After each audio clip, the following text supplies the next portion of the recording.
turned in written and that she... Good morning, and welcome to the Planning Commission for July 9, 2026. So I'll call the meeting to order, and please stand for the Pledge of Allegiance. I pledge allegiance to the flag of the United States of America and to the republic for which it stands, one nation under God, indivisible, with liberty and justice for all.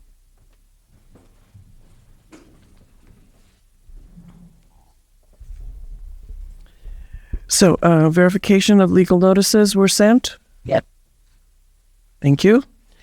Consent agenda. I know this is supposed to be for our minutes, and we've had a wonderment about when we will have minutes out for our meeting.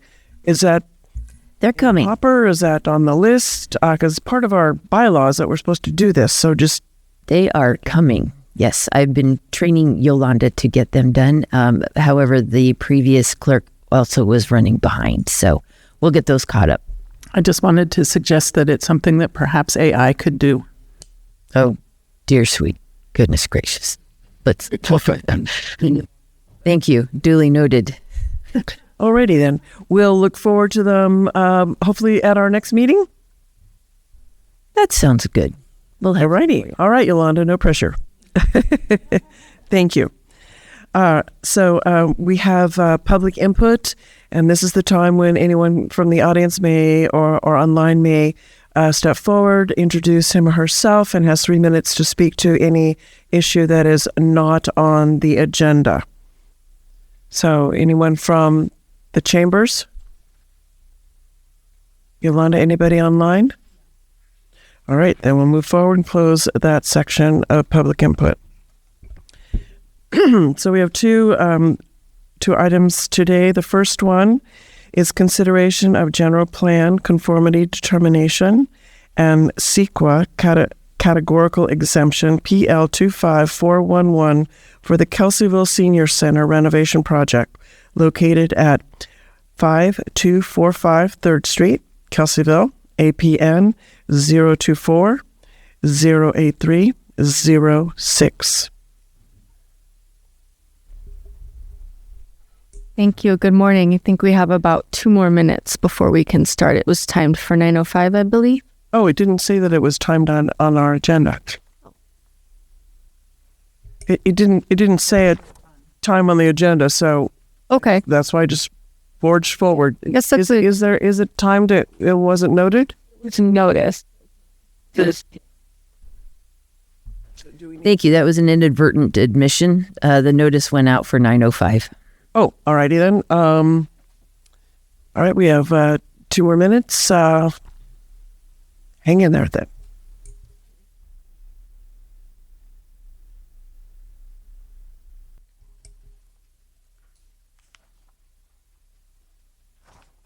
All right, we're back. And so we'll proceed on with a 9:05 agenda item. So, thank you. Good morning, Chair Zoller and Commissioners. My name is Michelle Iris, Senior Planner for Community Development. And beside me, I have Joe Cooper. He's a Capital Projects Manager for the Department of Public Works for the county. Let me go ahead and share my screen here.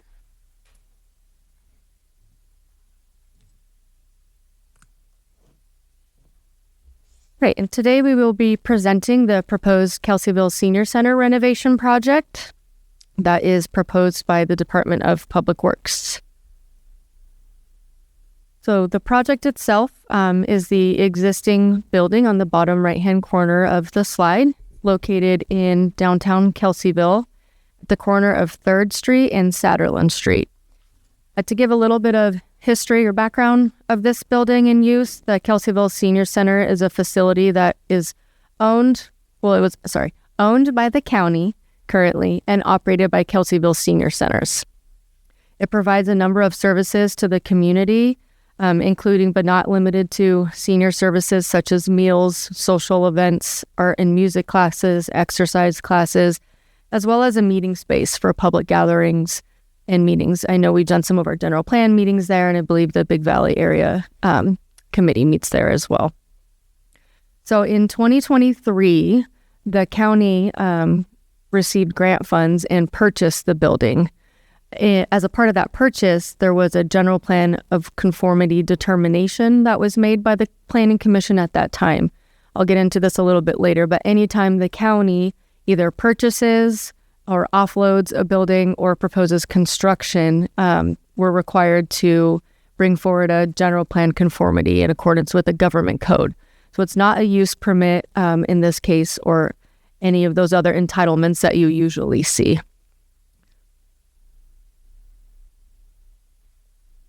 So the proposed renovation is a combination of internal renovations as well as some external and facility improvements. They're listed on the slide. I won't go over them in detail. I'll go over them at high level, but if you have any kind of more technical questions, we also have Joe here that can answer those. So the Public Works Department proposes to remodel the existing building. We have received California Department of Housing and Community Development, or HCD, grant funds through the Mitigation Resilient Infrastructure Program. We call that the MIT-RIP, you know how we like our acronyms. That funding actually comes from a federal entity for the facility. And a part of this is to become a climate resilient community and become a community resource center in the event of power outages and other disasters that currently the building does not qualify for due to some accessibility issues. So proposed renovations include utilities, sidewalk, storm drain infrastructure, as I mentioned, ADA upgrades internally in the building, in the kitchen, as well as externally along the frontage. And it does include a minor expansion. The bottom right-hand photo, red square there, shows where the expansion would be. It would all be within the existing roof line, so it's sort of an expansion, but that's just where it would be bumped out slightly there. I ask, is that going to connect then to the thing that's next to us is a modular An office, right? Is that going to connect those? You're correct. The adjacent building is a temporary structure. It is not going to connect. They're going to be separate. If there ever is funding, there would be a separate addition that would be applied for, and then that would be constructed. Okay, so it's just bumping out the existing footprint. Yes. Okay, thank you. Yeah, thank you. Construction would take approximately 5 to 8 months and would be in 7 phases as described in the attached application materials to your staff report. Everything would be staged and located within the existing paved footprint. We also have a little pocket park right across the street with parking spaces that may also be utilized and upgraded. I'm going to hand it over to Joe for the next couple slides to talk about some of the benefits of this project.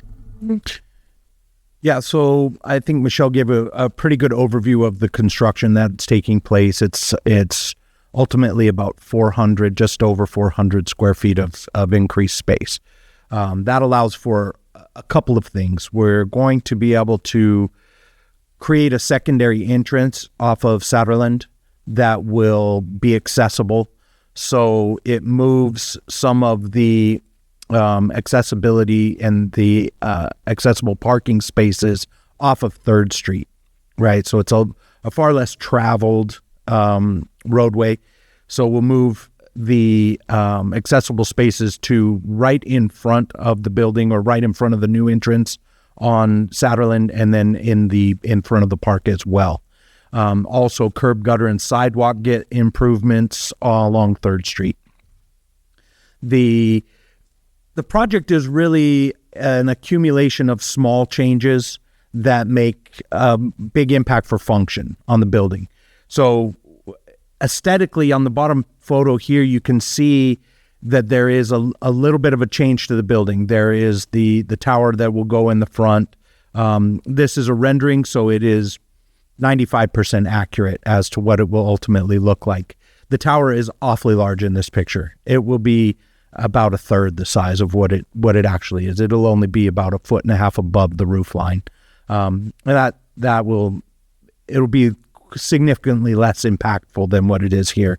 But on the rear of the building, you can see that there is the additional gable wall that will house the covered entrance for the accessible off Satterland area for the increased space, and that's primarily the reason for the increased square footage.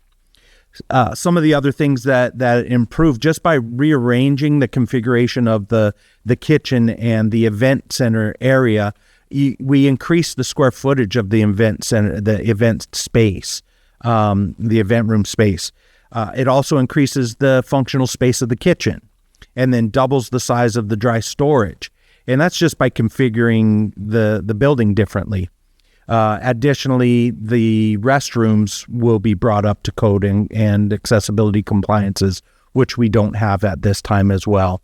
All in effort to better serve the people who currently occupy, and then, as Michelle mentioned, the resiliency aspect of it and making it be, a place of refuge in the event of an emergency.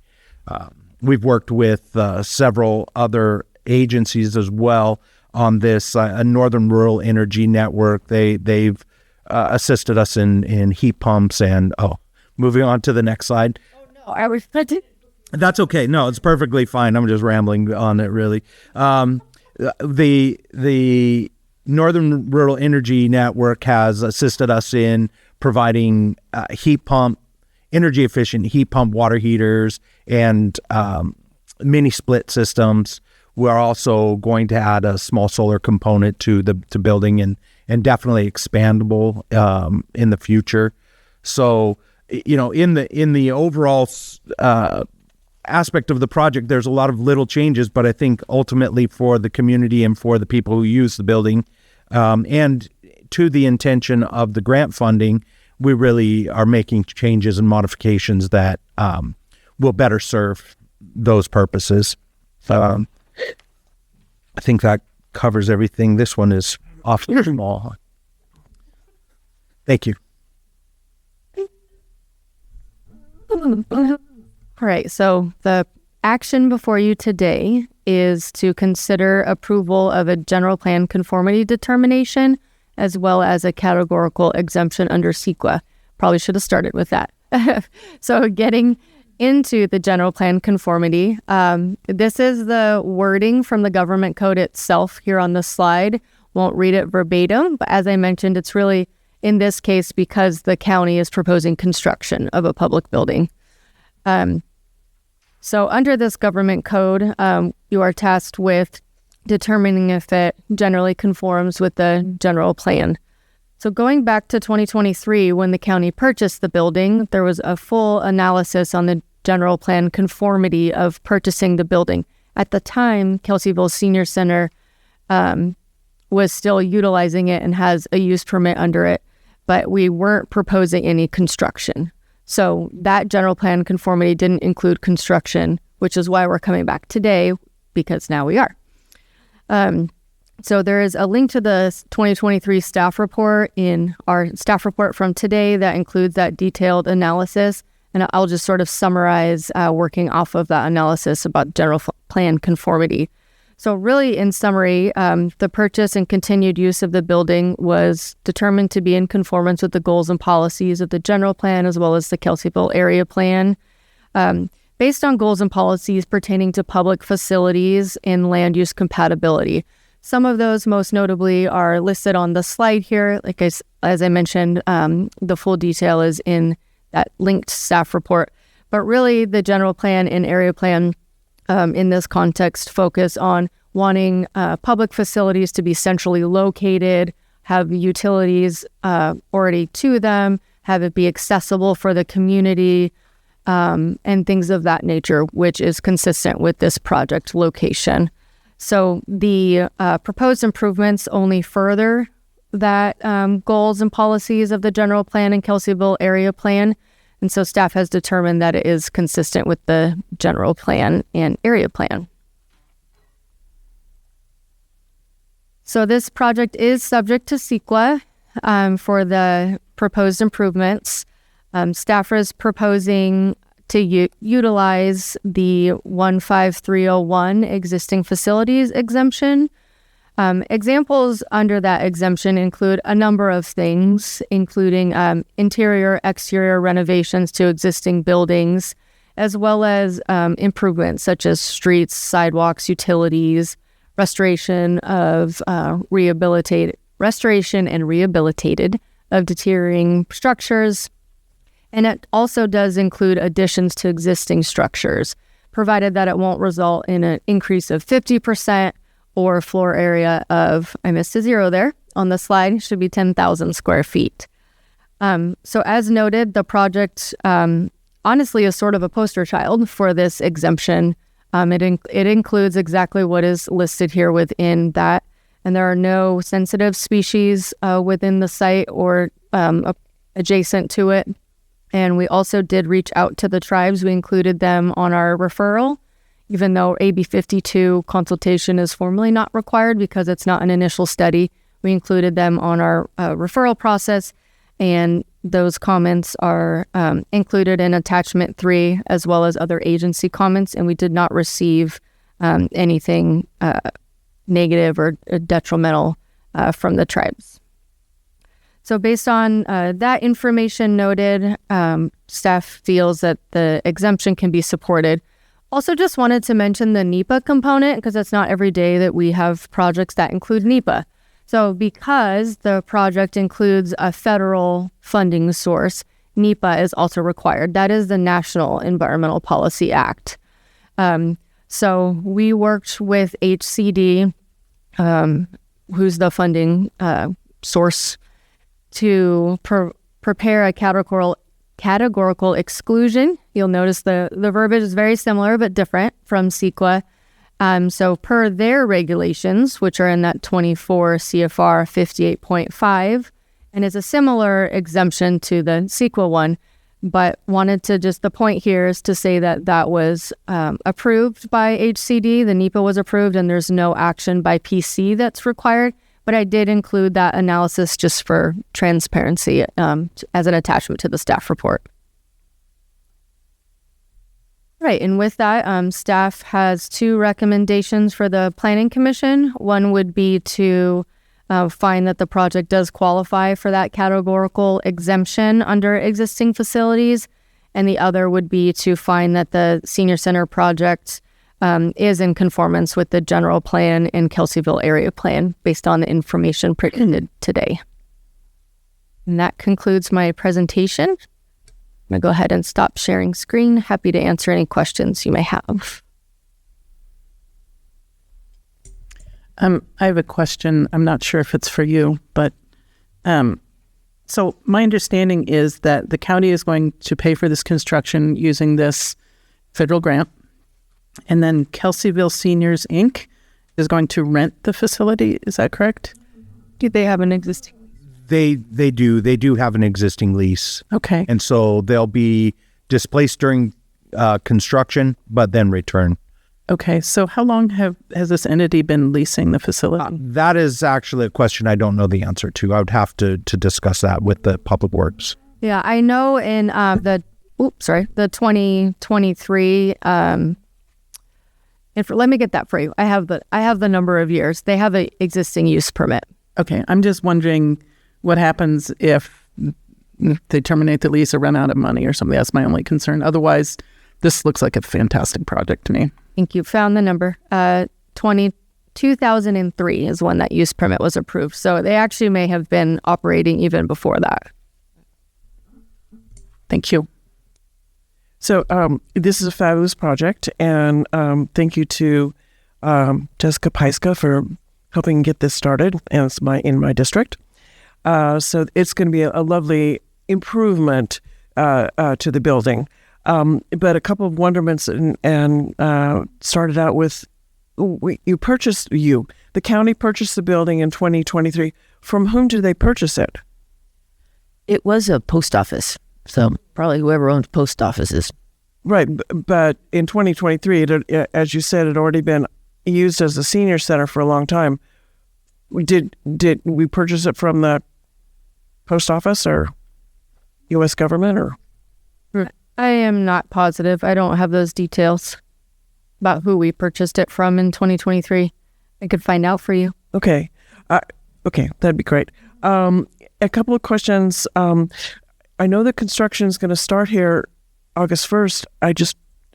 We're not approving the project. The project's already been approved. We're just approving this one little section. Is that correct? Mm-hmm. I'm trying to figure out how to phrase that. So yeah, exactly. You are, if you choose to approve, you are approving the determination that it meets the general plan conformity. The Board of Supervisors has already approved the project and concept, the funding, the application, the use, the purchase of the building for continued use. So it's today is not a determination on use for the Planning Commission. It's really that determination with the government code. And I don't know if Director Turner or Nicole, County Council, has anything to add to that, because I don't feel like I'm explaining that very well. Okay, I just understand. We're just approving this one little slice. That project has already been approved to move forward, because I know it was going to be starting construction here in 2 weeks. I thought, wait a minute. Okay, so that helps me with that. Madam Chair. Oh, I think Nicole behind you has turned on her mic. If I can clarify, just as a general rule for the Planning Commission, the county itself does not apply for permits from itself, so it wouldn't be applying for a use permit for county projects. However, the board has delegated to your commission the authority to review for environmental review and general plan review, and the environmental review is a state, and if NEPA applies state and federal rules, which we would have to apply even when it's our own project. So those parts of the project would come before you. Thank you for that clarity. Additionally, Madam Chair, looking at the records, this was purchased by Kelseyville Senior Inc. in 2002, and then purchased by the county in 2024. Do we know how much the county paid for it? No. We don't have access to that info. Sorry. I have a question in regard to County Council's comments. Just for information purposes here, that if we were to find that this was not in conformity with the general plan, what would the process be? Typically, when evaluation occurs, state law anticipates that CEQA will be done first. Well, the evaluation for CEQA will be done first, and then the project approvals second. If CEQA is not approved, then the project arguably could not go forward unless other steps are taken by the entity approving the project. So the way to move forward with impacts and existing impacts, and is say the county where your commission were to determine that there were impacts and you couldn't approve a mitigated negative declaration, for example, the next step would be to move to an EIR, and then the county could move forward with impacts provided they make certain findings related to that. But you're correct. The project itself could not move forward unless and until CEQA is satisfied. Are you asking, excuse me, if we're able to appeal the decision if potentially you don't find it's in conformance with the general plan? No, I was just asking for next steps, depending on how we decide today. I think the applicant could appeal it also if they wish, unless county council says otherwise. Well, thank you for that clarity, because my wonder was, if we said we found something was amiss, as I said, this project is already slated to start August 1st, and so that helps with that. I did have a question. Who's doing the contract work on this? So we've solicited bids. There hasn't been a contractor awarded. This is a portion of this project. We have it scheduled for the July 21st agenda. The responsible low bidder is NG Builder Company, who is out of Santa Rosa. We've worked with them on other projects in the past, so that's the anticipated contractor for the project. Okay. And then also, just to give a little bit more information, the August 3rd start date, which would be the Monday, is the anticipated proposed schedule. That's start of construction activity. So that doesn't necessarily mean boots on the ground, people tearing it apart. It means contractor getting their bonds, getting everything in place to start construction. Yeah. But I think that our wonderment maybe it is like, oh my gosh, this is already ready to go and sort of late in the game to happen before us. But I have a question on the parking. You were talked about parking configure. Is the main entrance now going to be on Sederland, not on 3rd Street? There will be an entrance at both locations, but the Sutherland entrance will have accessible parking. Okay.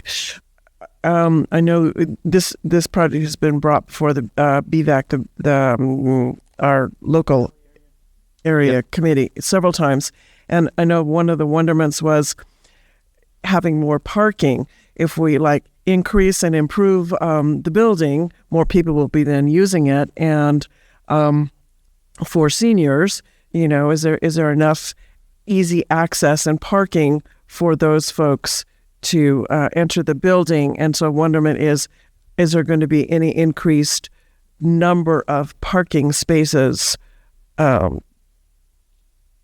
part of the project?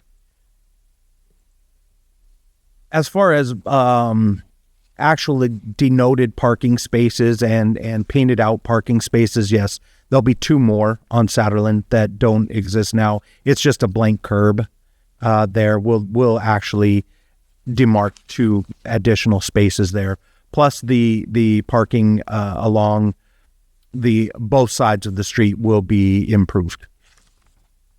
Is there, and I don't know this, is there for the size of the building and the number of occupancy, is there a number of parking spaces that are supposed to be identified for that?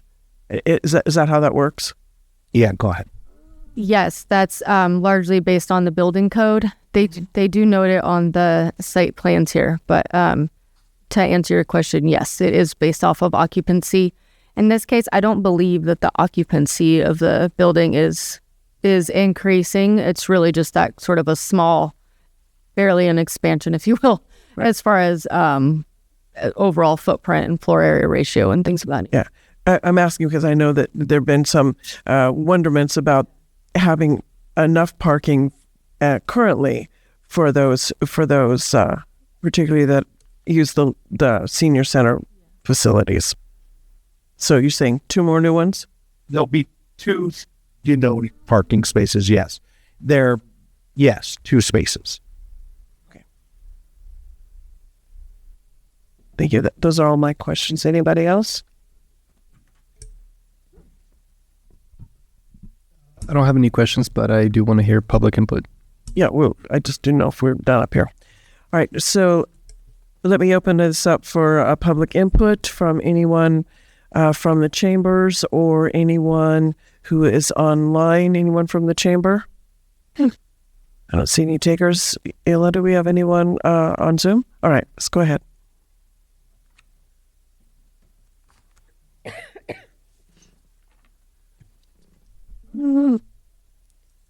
Looks like guest. Good morning. Can you hear me? Yeah. Yes. Please state your name. You. Thank you, Madam Chair. I was just wondering now. Please state your name. Let us know who you are, please. Angela. I was just wondering so I know that the county purchased this building because the Kelseyville Senior Center was struggling. They could not afford the retrofits that the building needed to keep operating. And I guess, are these necessary retrofits required to keep the building in operation, or are these expansions to the building? This is where I'm a little confused. And are we using tax dollars to fund this? It would be another question of mine, but I do know that I recall, if I recall correctly, that was the reason that the county had purchased this building, was because the senior center could not maintain it any longer. So I'm just curious as to if these are expansions or necessary retrofits. Thank you. Thank you. Michelle, you want to take that? Sure. They are improvements to make the building ADA accessible so that the county can make it one of those, I forget the terminology, refuge center in emergencies. And then I believe some of them are also just to improve the building, but not required. Like they could technically continue operating as is my understanding. We just wouldn't be able to meet that resiliency standard. So you're bringing it up to standards for a multiple use purpose as rather than just the single use purpose that it is now. Yeah, well, the ultimate and the purpose of grant funds that we received is to make it a refuge center in the case of an emergency, fire, earthquake, flood, any of those types of instances. As far as the maintenance of the building, the county's facilities department now maintains the building. So that's where the transfer of responsibility came. So our county facilities, repairs and maintains the building at this point, where the senior center wasn't necessarily having to make those payments to call a plumber if something breaks. We're doing those maintenance. So the building is operating, has been operating, and could continue to operate without the improvements. However, the improvements make the building function more efficiently. Obviously, the environmental impacts of having solar and heat pump and improved electrical. The only thing is if there were another use proposed, the compliance to the restrooms would become an issue if there were another use proposed for this building. So upgrading those restrooms is a very positive, also needed but not necessary improvement. By other uses, are you referring to as an emergency center? Primarily the emergency use would be the only added activity that would take place there is community gathering in the event of an emergency. And you also mentioned that grant funds are funding this project? Yes. So if you look here, the county is paying 15% of the total funds to complete this project. There's some ARPA funds and also the HCD funds. So the lion's share is provided by Housing Community Development, and then the ARPA funds also for the Rescue Act. And those two are federal grants. Federal grants, right? And then 50% comes out of the Lake County budget. Yeah, match funds. Okay. Did that answer your question? Is she? Are you still on there? I am. Thank you. I missed that. I jumped on late and missed that slide. But I still have other questions, but I don't think they're going to get addressed today. Thank you. Thank you. Is there anyone else on Zoom? Nope. Anybody else in the chambers? All right, we'll close public input and bring it back to the commission. Questions? I'm ready to make a motion. Okay, are there any other questions? Anybody else? Yep. Go. Okay. I move that the Planning Commission find the Kelseyville Senior Center renovation project, PL 25-411, located at 5245 3rd Street, Kelseyville, APN 0248306, can be categorically exempt from further CEQA review pursuant to the California Code of Regulations, Title 14, Division 6, Chapter 3, Section 15301, existing facilities, based on the information and findings in the staff report dated July 9th, 2026. I second. Moved and seconded to approve the project. All in favor? Aye. Any opposed? Motion carries 4-0. That wasn't the motion to approve the project, but this one is. I move that the Planning Commission find the Kelseyville Senior Center renovation project, PL 25-411, located at 5245 3rd Street, Kelseyville, APN 0248306, is in conformance with the Lake County General Plan and Kelseyville Area Plan, based on the information and findings in the staff report dated July 9th, 2026. I second. Moved and seconded. All in favor? Aye. Aye. Any opposed? Motion carries. Thank you. Thank you. We'll look forward to the grand opening. Yeah, well, we'll see that February or March. All right. Thank you.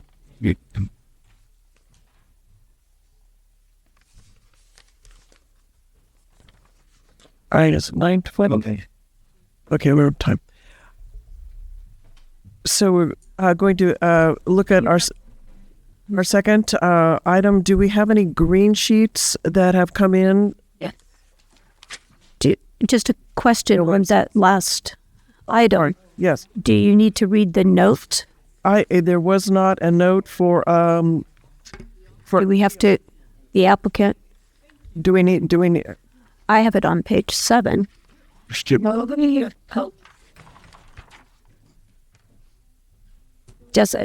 we need to read the? No, we don't. Okay, I didn't see it. So Okay, so what's going on? okay, so Thank you. let's take a 5-minute or break until 9:45. We just were handed some green sheets for this particular project, and we want to give the commissioners a moment to be able to look at them and absorb them. So let's just take a few-minute break. Come back at 9:45. Thank you.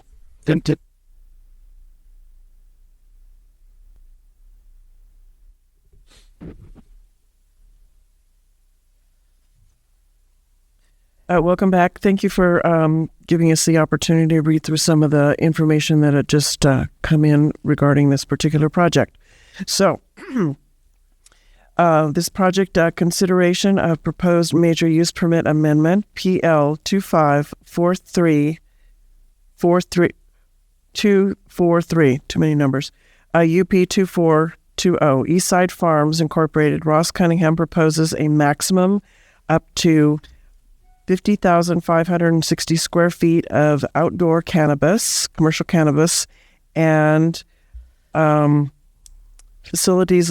These facilities are located at 23071, 23179, 23131, 23038, 83, a little dyslexia there, 23143, and 23119 Jerusalem Grade Middletown. The APNs are enumerated and further described in the July 9, 2026 Planning Commission staff report. So take it away. Thank you. Good morning, Planning Commissioners. I'm Pablo Guerrero, Assistant Planner. I'm here to present a major use permit amendment for the project Eastside Farms expansion. The project consultant is present in chambers with us, and green sheets have been provided addressing the access for easements. The original major use permit, UP 1943, was approved on March 25, 2021 for a 1A Type 3 license consisting of 65,000 square feet of outdoor cultivation area. And the existing conditions include primary residence, residential accessory structures, Garden 1, which is 14,880 square feet of a canopy, and Garden 2, which is 14,080 square feet of canopy. There is interior access road improvements and gravel driveways, 2 on-site groundwater wells for cannabis cultivation, a 30,000-gallon metal fire water tank storage and a hydrant, pesticide and agricultural chemical storage sheds, ground and roof mount solar arrays, 5 2,500-gallon water storage tanks for irrigation, a 2,100 square foot metal building, and a 1,120 square foot wooden barn. For the request from the applicant, it's to propose an additional garden, which shown in blue, for 21,600 square foot of cannabis, canopy cannabis. That's 50,000 square foot of outdoor cultivation. And then there's the proposal of structures as well. It's going to be a 2,100 square foot greenhouse for immature plant cultivation, a 3,000 square foot metal building for cannabis processing, 2 additional 2,500 gallon water tank storages for irrigation, and the previously mentioned 2,100 square foot metal building and 1,120 square foot wooden barn are going to be utilized for cannabis processing. So a total of 8,320 square foot combined for all the structures proposed. The proposed commercial cannabis cultivation operation will become composed of 3 A-type 1C licenses, maximum of 7,500 square feet canopy, to the existing A-type 3, which is adding 50,560 square feet of outdoor cultivation, shown in the blue, and then the total of all the farms is 119,146 square feet into 3 gardens.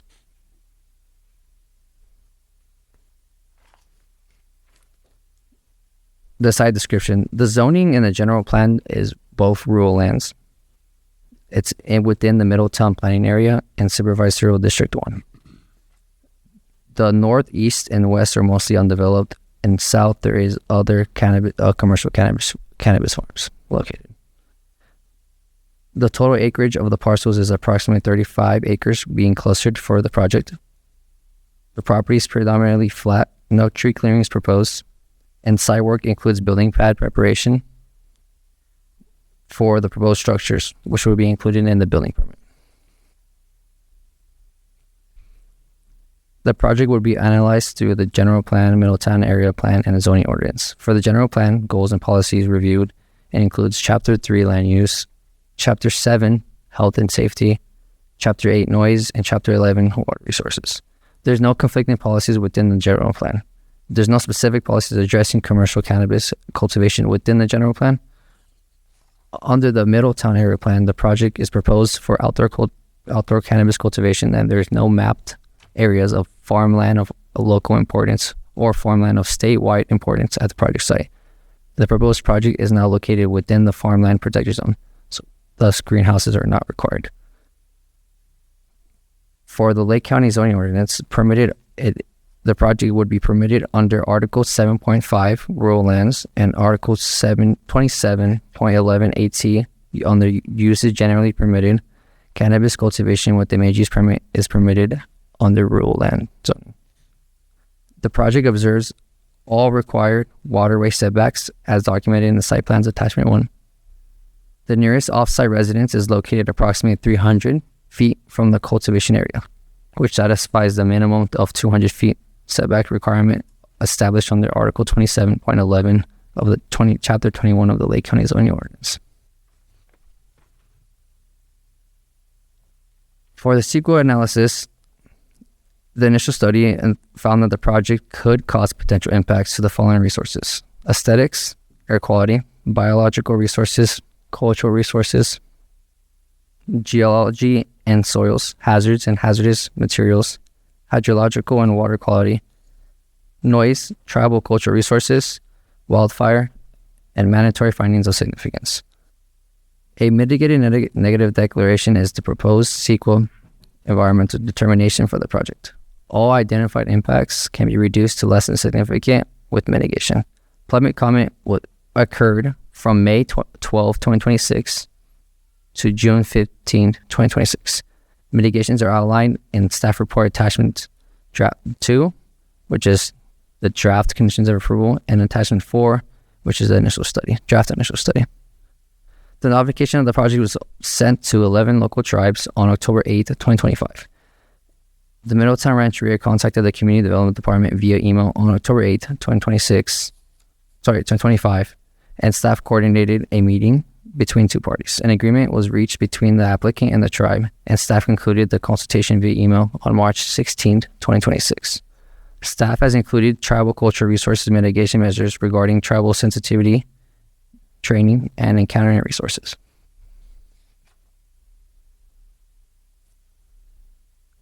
Water source and use for point of interest. The total projected water use for the properties under the project is approximately 1,307,000 gallons, or 4 acre-feet per year. The recharge rate for the aquifer is 20,658,000 gallons per year, or 63.4 acre-feet per year for the long-term average recharge rate. The water used from the previous growing cycle totaled to 254,880 gallons, while the projected use for the upcoming year is approximately 818,574 gallons per year for only cannabis cultivation. The number above the 1.3 million includes the residential on-site as well. So just the cultivation would be 818,000 for proposal. According to the hydrological report, attachment 6, even during drought years, the Allenside groundwater well has a capacity to handle the water needs of the proposed project and will not cause overdraft conditions. The applicant's drought management plan, attachment 7, identifies water conservation and reduction measures. The applicant proposes to reduce water usage by 10% when drought emergencies are declared for the region by limiting to 5,560 square feet of the proposed canopy area. The estimated annual aquifer recharge during a drought is 38 acre feet per year, or 12,395,000 gallons per year. There were pump tests performed of the project wells in June 2023. The pump tests indicated that the project wells have a combined yield of at least 33 gallons per minute, which could produce the maximum estimated daily demand for water of the proposed cultivation operation in less than 3.5 hours.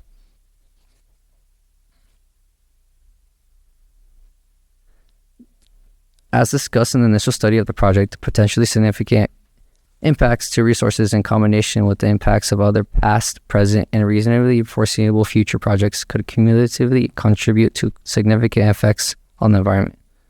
Of particular concern would be the cumulative effects on hydrological and water resources. However, to address this issue, the Lake County Board of Supervisors adopted Ordinance 3106 on July 7, 2021, requiring the applicant to submit hydrological study and a drought management plan. The project's hydrological assessment report featured an analysis of a 200-acre cumulative impact area surrounding the project properties, including future potential water uses, as well as potential impacts to neighboring wells and streams. There are 2 pending and 5 approved projects within 1 mile. There are 7 pending and 11 approved projects within 3 miles radius. There's 7. Yeah, I'll say that one more time. There are 2 pending and 5 approved projects within 1 mile radius, which is the first table on top. The second table, there's 7 pending projects and 11 approved projects within 3 mile radius, which is both the tables combined. It would be really cool to see a map of that. I'm a visual learner. A quick question about that. Of those 5 approved, do those belong to the parcels clustered for this project? No, there are other projects approved that does not include this one. Okay, thank you. Upon further review of the project's hydrological report and drought management plan, along with implementation of hydrological mitigation measures, the project is expected to have less than significant cumulative impacts. Implementation of and compliance with the mitigation measures identified in each section as the project conditions of approval would avoid and reduce potential impacts to less than significant levels and would not result in any cumulatively considered environmental impacts. So may I ask you a question on the approved project? Yeah, Mike. Oh. Thank you. So my question is about the projects, the surrounding projects. So are there other water users in that area? I know that we have generally asked of late of the particular cannabis projects.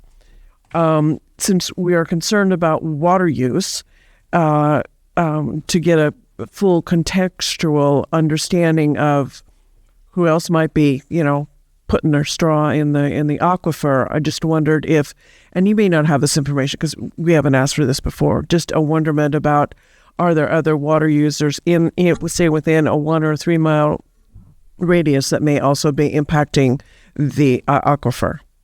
Sure, Commissioner. Mary Claiborne, Senior Planner, Community Development Department. The Community Development Department does not request water analysis or hydrological analysis for residential development or for traditional agriculture, so the Community Development Department does not hold that information. Okay. Thank you.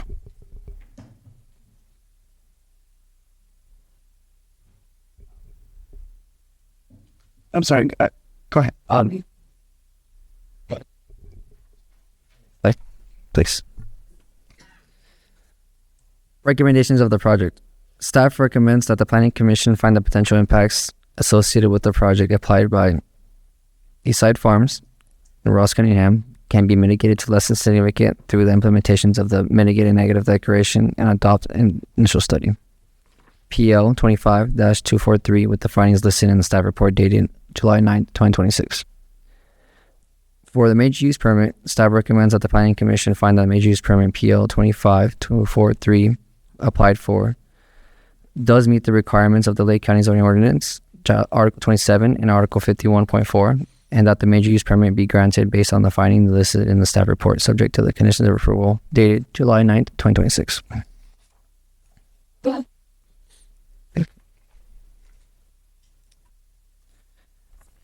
Yep. And before the presentation ends, I have amended to the conditions of approval, which is at attachment, I think, 2 of the staff report. Under the hydrological water quality, H1, there's going to be a grammar correction towards the bottom, just removing "and" or "upon" made request. So it's going to be county annually. It's going to be request reports annually. There's not going to be "and" or it's going to be requested annually. So that's going to be the correction of H1. The correction for J, right below it, for transportation, it's going to remove J2, which is not relevant to the project, applicable to the project. And then further down, K4 of the tribal cultural resources for the conditions get removed just if it's a typo grammar. Yep. Thank you for that. And if you have any other questions, please let me know. Okay. Thank you. Questions? Yeah, I had a few questions about the cumulative impact projects within 1 mile or 3 mile. I'm noticing that, well, actually, before I get to that part, so we're adding cultivation to this already previously approved project.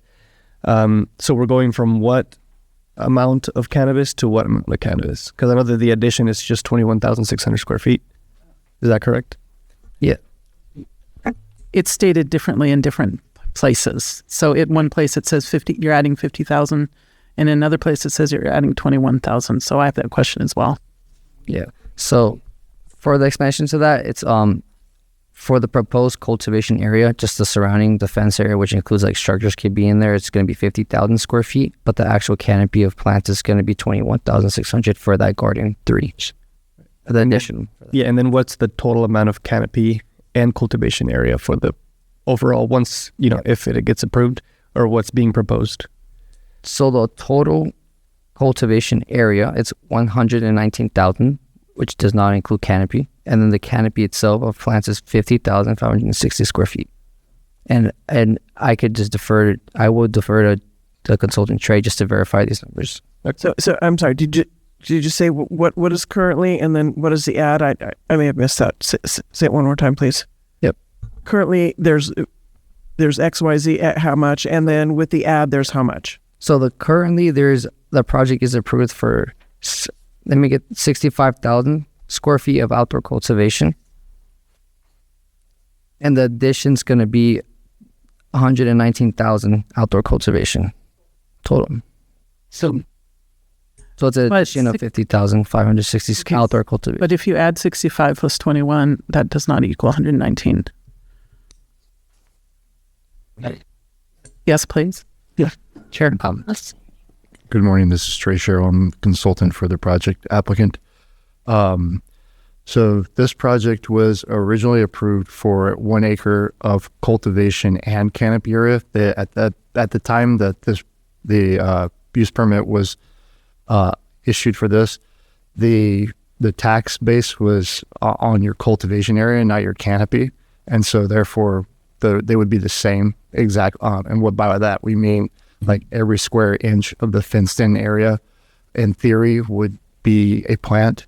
However, for improved operations, improved plant health, things of that nature, we want to provide some space in there. That's the reason why we're adding this second or third garden.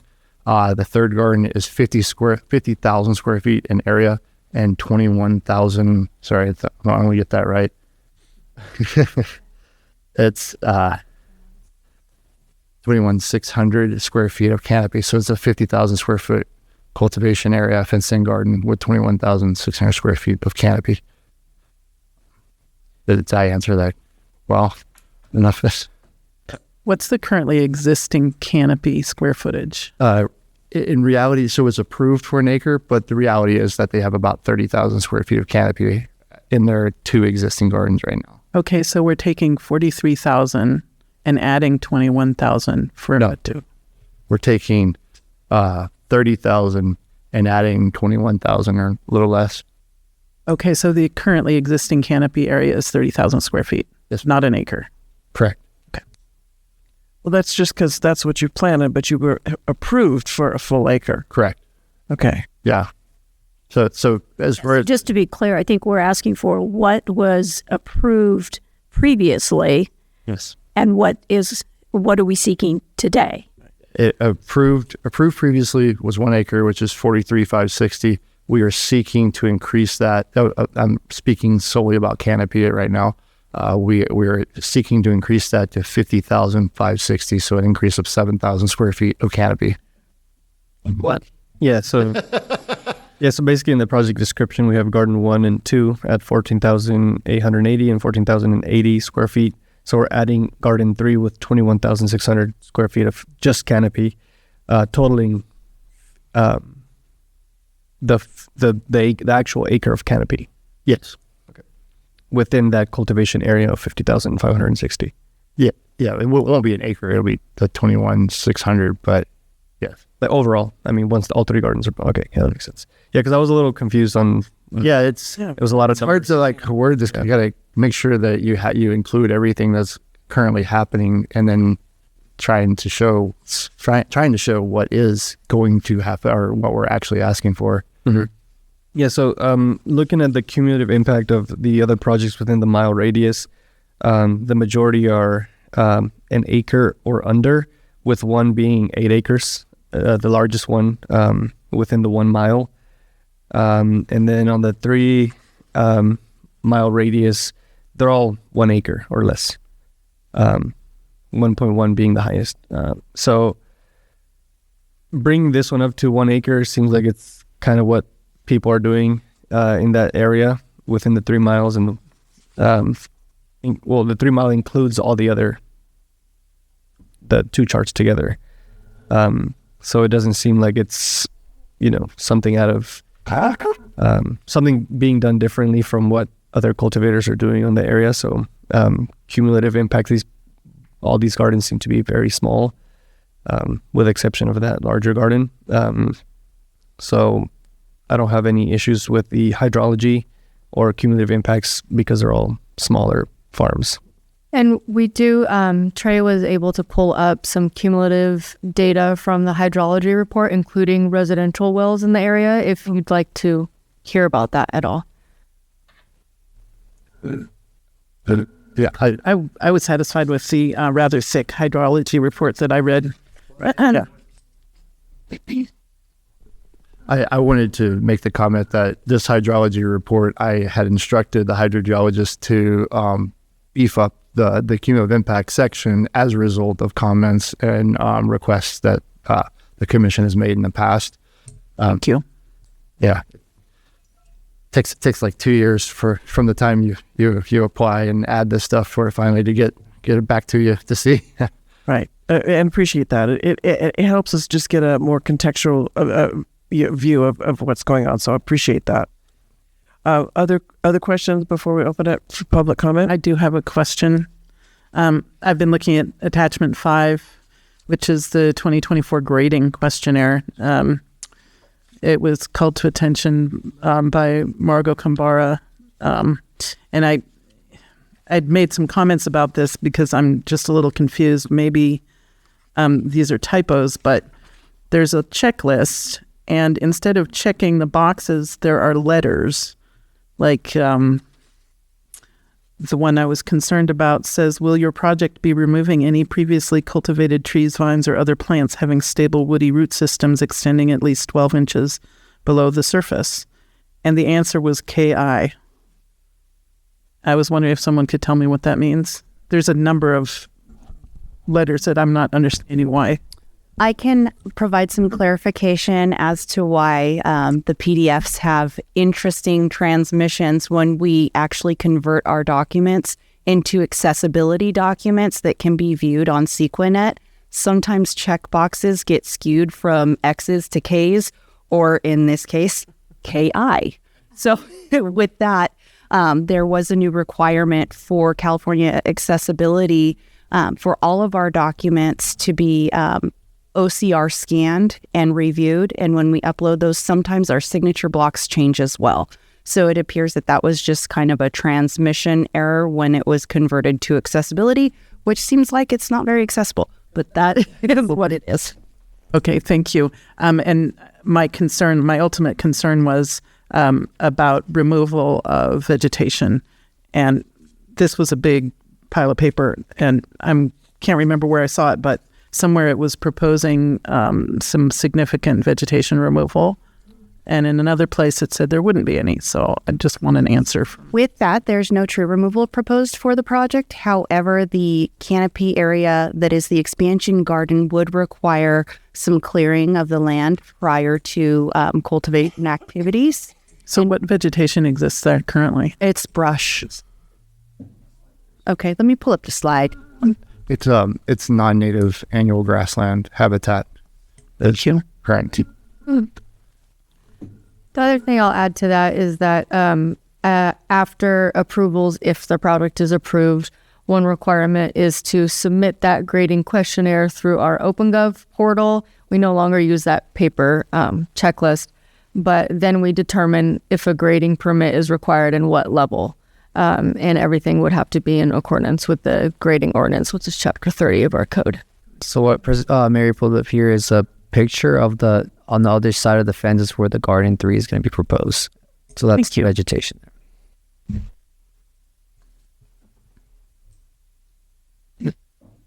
I have one other question in regards to the existing road.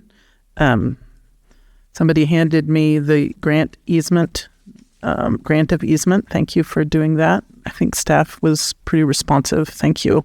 But on attachment 5, it says, will your project involve the widening or lengthening of an existing road, highway, trail, fire break, or driveway? And it's marked, the yes column is marked.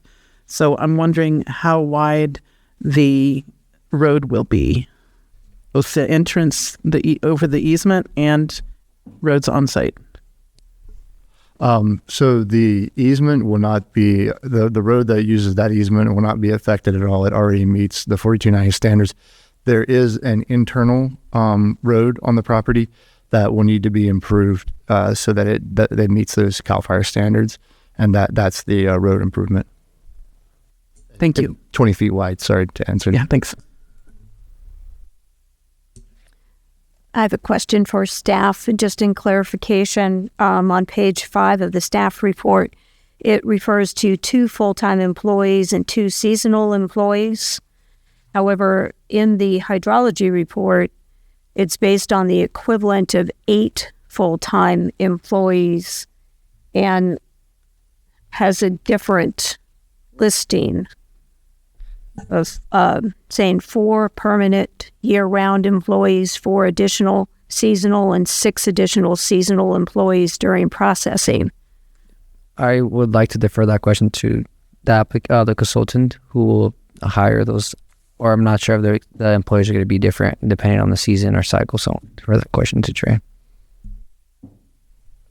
The hydrogeologist was basically being very conservative and thinking of like what it could possibly be, the possible number of employees, workers on site.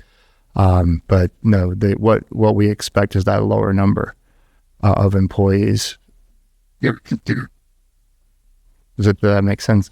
Okay. Yeah, it makes sense in regard to the hydrology. Doesn't quite make sense in regard to the impacts on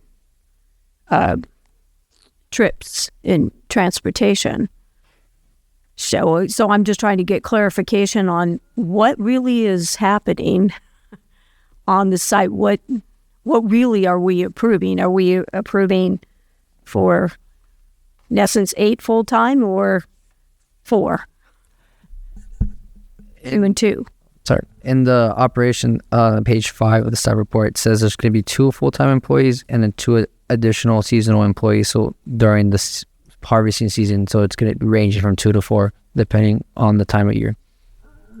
And the 8 full-time was based off of, there are 4 residences on this property. So the hydrogeologist is like, in theory, there could be 2 of those employees residing in each of those 4 residences that are on this property as well. Like, once again, he was being extremely conservative and kind of justifying a higher estimate for water usage than what is actually expected.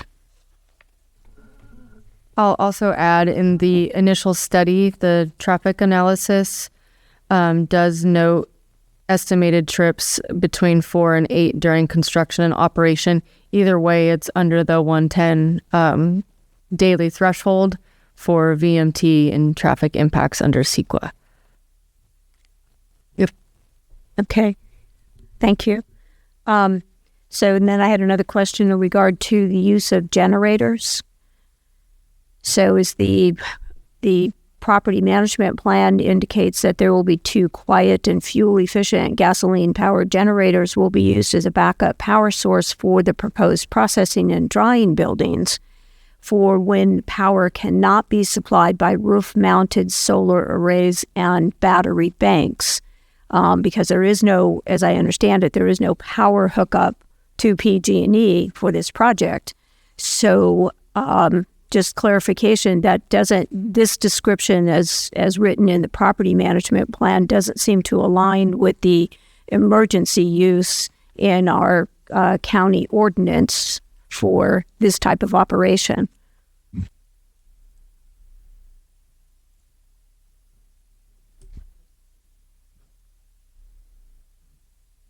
The initial study notes solar with gasoline as backup for energy issues, but did you have anything to add to that? It's my understanding that is how the definition of like emergency use. You know, if you're so if you were on a grid, and for public safety power shut-offs, like PG&E disconnects power to you. I realized that in this situation, so that's the emergency backup generator. And so here, the primary source of power is currently solar. They have a ground-mounted solar array as well as some roof-mounted solar arrays. And then the new building and the existing building would be a roof-mounted solar array, and that would be the primary power source. And then it should that not be able to supply energy to the for cultivation purposes, then a quiet and fuel-efficient generator would be used as a backup power supply. So it's estimated that the solar array will address the needs of the project. Absolutely, yeah. And so the backup would be used for, since there's no power shut-off because you don't have power, what would the backup generators be used for? So once the batteries are draining, let's say you have, it's not going to be a problem all summer long, that's for sure. Right. But you have the fall harvest and you're trying to dry and you're 3 days of rain. So by the 3rd day, your batteries are depleted, and at that point, you will likely need to use the generator. It's not something you want to do, but it's something you might have to do. So it's just not an emergency. It's just that the solar is not sufficiently addressing the needs for the activity at that time. For whatever that would be as a result of, for whatever reason, the sun not shining for an extended period of time. Yeah. Okay. Yeah, I guess in my reading, and staff or council can correct me, but in my reading of the ordinance, that doesn't really fall into emergency use of generator. So a choice to go solar, to go off-grid versus PG&E. Many folks have a combination of solar and PG&E or, power source for that reason.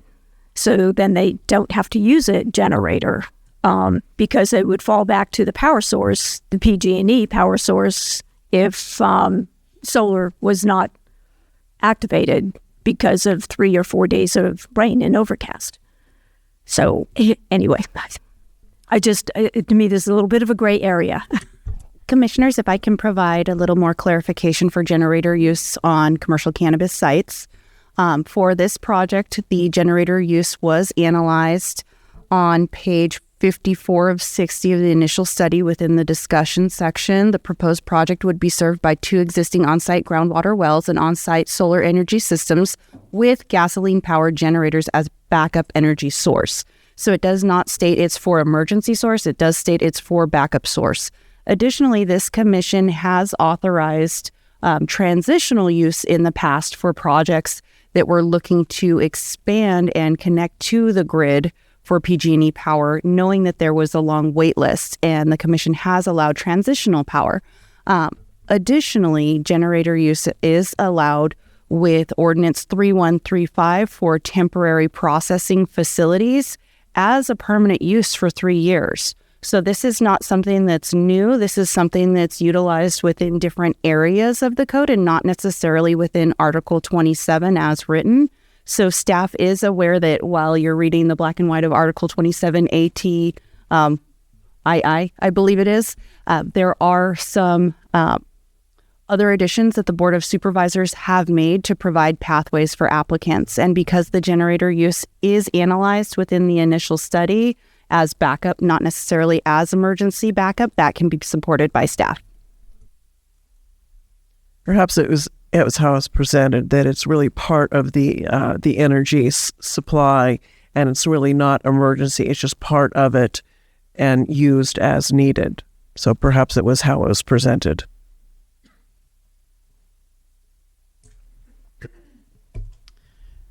Are we ready to move on to the next? No, I do have a question. The asbestos plan, it's talking about on the staff report about that they have that they need to have a asbestos mitigation plan to be approved by the Lake County Air Quality Management. Is that something that's underway, or it's something that is as needed, or what is the process of that? So it is as needed. It was required by the Air Quality Management District, but that is an after approval. So the project would need to have the environmental recommendation adopted and the major use permit approved prior to the dust mitigation plan, or the serpentine air quality plan would be presented to air quality, and then they would approve that plan, and we would move forward as approved. We often do that as a part of the grading permit process as well, and that's one of our sort of check boxes, is to make sure that air quality doesn't need anything else, and if they do, like in this case, that plan is approved prior to any ground disturbing activities. Okay, thank you for clarifying the process on that. Madam Chair? Yes. I wasn't sure. There was some mention of County Council, and I just wanted to make sure that you had your questions answered related to electrical generators and things like that. Oh, okay. Did you have any other questions on the generators? I'm not sure that I'm clear on the use of generators in regard to Article, the cannabis ordinance and its specifications. What the BOS can do, what the Board of Supervisors can do, is different than what this Planning Commission can do. Right. So I'm sure the language that you're recalling is in several places within Article 27. There is language that states that electrical generators, related to electrical generators, where manufacturers shall not rely on personal gasoline, diesel, propane, or similar fuels-powered generators as a primary source of power, and shall only allow properly permitted generators for temporary use in the event of a power outage or emergency that is beyond the permittee's control.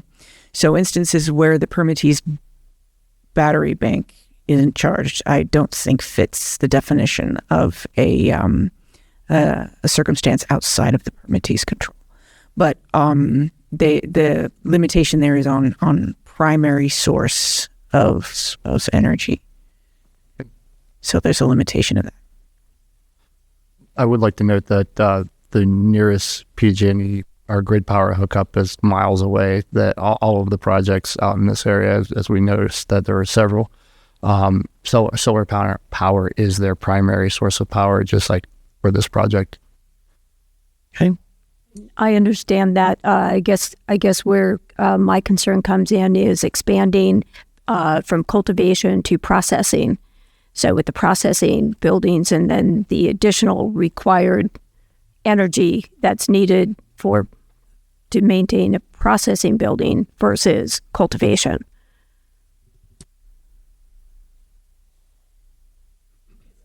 And looking for clarification again, I believe that's what the addition is on this project, is that it's been cultivation up to this point.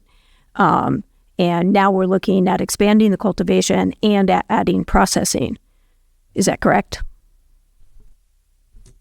I do want to make it clear that we're not adding a processing license, like they will not be accepting material from other cannabis farms. This is will be the processing of that which is cultivated on this property. So while processing the activity is being added, it is not like it's part of the use is that of a cultivation use. Processing is an activity allowed in a cultivation versus a processing use. What? So it says metal building for cannabis processing. And this is what has not existed on the property as a part of the project prior to this application. The cannabis processing on site is new to this application. However, the structures are not. Cannabis processing is proposed to occur within a 3,000 square foot metal building and also an existing wooden barn, 1,120 square feet. Within these structures, I'm not sure if the commission has been to any cannabis processing facilities before, but these are very dark areas. They're kept cool and the doors are kept closed. This is not an area of a lot of activity where there's a lot of lights and people. This is more an area where there's fans for air movement and darkness. So this is not a typical activity that would consume a significant amount of energy.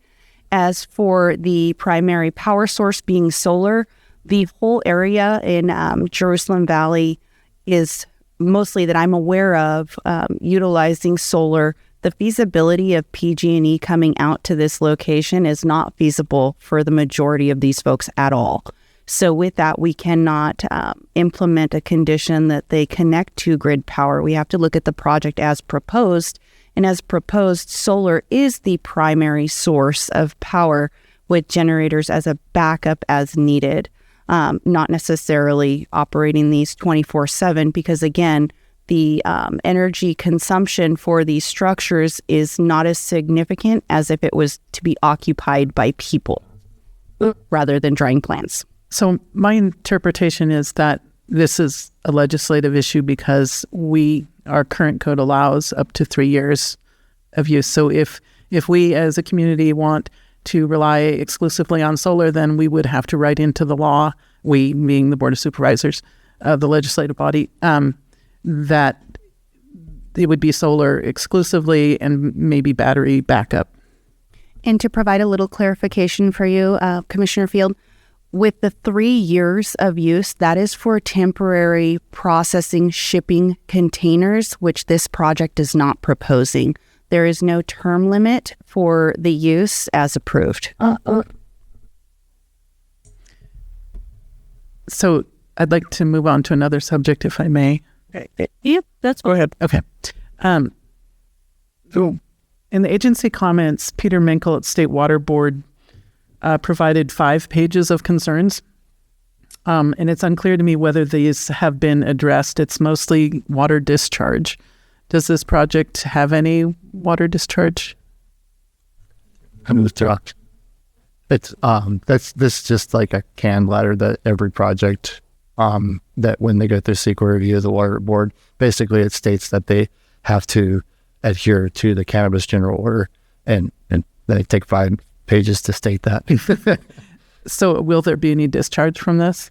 No. I mean, Technically, yes, because every farming operation discharges irrigation water, and so therefore there is a discharge, but there will be no waste to discharge, and that's I'm just saying runoff. That's what I'm thinking. Okay, that's what I'm sorry. I used to work for the water board, so you can get to like the nuances of this and point source discharges and things like that. Sorry. Okay, thank you. That was my question. My other question is from Chris, the California Historical Resources Info Systems had the following comment. The proposed project area has had the possibility of containing unrecorded archaeological sites.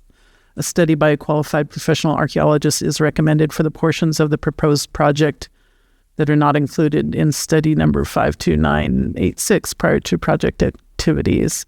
And so I'm wondering, did any follow-up occur? Nest? I'd like to provide more clarification for two separate issues. First, water board. Yes, the letter from Peter is kind of a boilerplate letter that we do receive for a lot of projects. However, further within agency comment, there is a letter from Janae Freed that states after this project is approved, then there needs to be a change of information for the square footage of canopy. So that has been addressed. Additionally, the letter from Chris and Tribal Cultural Resources and Artifacts, that was addressed through the AB 52 consultation process with Middletown Rancheria, and consultation has been closed. Thank you. Madam Chair, I would like to bring to your attention that I've been contacted by a couple members of the public that the audio on, I believe it's on Facebook, is not working. Can we look into that?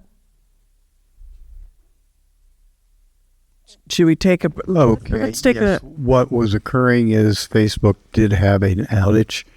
None of the other broadcasts were affected. It was just Facebook. So we recommend that for consistency, it's probably best to either listen through Granicus or to YouTube. Can those who are having difficulty, did they hear that? I mean, if they're having problems, can they know what to do? Do we need to take a break, or are we good to go? Okay, all right. But thank you for that. And we want to make sure that everybody who wants to participate can. All right, so let me open public comment. So I will do that. Are there any comment from the chambers? All right, comments from anyone on Zoom? Yolanda, anybody? Let's, we'll bring you forward, and please state your name, and you have 3 minutes.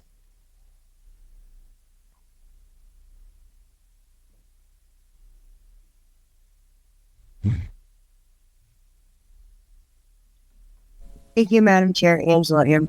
I guess this isn't this specific. This is more broad than just this specific project, but I'm noticing something that's happening regarding nearby projects. And I agree with Commissioner Fields. She asked for a map, as she's a visual learner, as many of us are, and it helps a lot to see this. But I did notice that you guys have switched to a list now. And I'm wondering, why is staff moving away from useful information that the commissioners keep asking for, such as the maps staff used to use that had stars on it that showed the 1 mile, 3 mile radius, to now where after that, there was no information provided. Commissioners started asking for the information again, and now we've resorted to a list. I just really want to focus on that we need to go back to the map with the stars that gives a visual for everyone to see and understand, because this is really starting to feel like a concerted effort to minimize some of the pertinent information needed for the commissioners to make a fully informed decision. So please, I implore you to please go back to using the map with the stars that show where these other projects are in location to the one being proposed. Thank you. Thank you for that comment. And I did appreciate the map with the stars. And as I recall, there were stars that were larger than others that sort of indicated a larger operation. So while the list was very helpful, if we could go back to the map, again, visual learners, that would be helpful. We'll take that under advisement. We did have a former staff member that spent considerable amount of time preparing those maps. Didn't seem so. We don't have that staff resource at this time. It actually took a lot of time to get you those maps. It's not a quick and easy one. So, but we will take that under advisement. Thank you. It was helpful. The list. There's no concerted effort to keep information from you. We just delivered it in a different format, which saved a lot of staff time. If you could look into that, I think that would be. I see some. Sure. That would be very helpful. Will do. Again, gives us just more context of what's happening. Any other comments or from Zoom folks? Margot. Good morning, Chair Zoller and Commissioners. Margot Kambara. Speak up a little louder, please. Certainly. Thank you, Commissioner Rosenthal, for you bringing up the use of generators. And you highlight a disturbing, I hope it's not a trend, but a disturbing fact, and that is there seems to be selective enforcement or adherence to Article 27, because the language is pretty clear that generator use should be limited to an emergency situation outside the permittee's control. Running out of solar or battery power is not an emergency. That can be planned for. There's also the problem of increased risk. The project is asking for expansion of activity on the site, and that is processing. And that processing requires power. Now, it may not be a lot of power, but if that power also is relying on gas-powered generators, that is a fire ignition risk in a high fire risk area. So that is something that needs to be weighed when evaluating a permit for discretionary use. I have sent in my written comments, and so I'm going to pull from that for your attention some highlights. First is minimum fire safe road requirements must be met. The guide applies to all roads, driveways, whether public or private, unless exempted. Roads must have a minimum of 2 10-foot traffic lanes from the county-maintained road to the project site, not just within the project site. The access road does not qualify for an exemption from the requirement because it will be used for a commercial purpose. Similarly, the access road does not meet the Public Resource Code 4290 definition of a driveway because it serves a commercial purpose. Second, the road surface requirement must be met. The guide requires roads to have an aggregate base. The county GIS photos of the project parcels shows a dirt road from Jerusalem grade to the project site. At this moment, I don't know if Jerusalem grade is a county-maintained road with aggregate base. Third, the state's minimum fire safe requirement must be met without delay. According to CAL FIRE, quote, all private property roads access used for a project shall meet minimum fire safe standards for emergency vehicle ingress and egress, end quote. CAL FIRE advises, quote, if the authority having jurisdiction chooses to not enforce minimum fire safe standards during the permit process that is required by the state fire safe regulations, they are accepting all responsibility for not requiring the applicant to follow minimum state fire safe regulations required in the state responsibility area, end quote. CDD places tremendous responsibility or liability on the county if CDD disregards regulations required in the state responsibility area. Fourth, CEQA requires examination of cumulative impacts such as water availability. For the Middletown area, water availability is a critical issue. The project's hydrology report does not use the well testing method recommended by environmental professional Peggy King. Project well yield tests ran for 3 hours, not the recommended consecutive 24 hours, to accurately reflect the drawdown and recovery of the well. CEQA requires data on sustainable water availability for the project. There are 2 pending and 5 approved cannabis projects within a mile radius of the project. There are 7 pending and 11 approved projects within 3-mile radius of the project. Yet CDD did not provide the estimated and actual, when available, water usage and water availability of the nearby cannabis projects. Could you please wrap up? And thank you. I do also recommend that the biologist's recommendation about trees be included in the conditions of approval should your commission choose to approve this project. Thank you. Thank you. Yeah. I'm getting notification from our IT person that we need to take a break. Is that correct? So let's take a break till is that 11:15 that I'm seeing up there? 6-minute break. And we'll be back with you in 6 minutes as soon as we get our technology squared away. Thank you.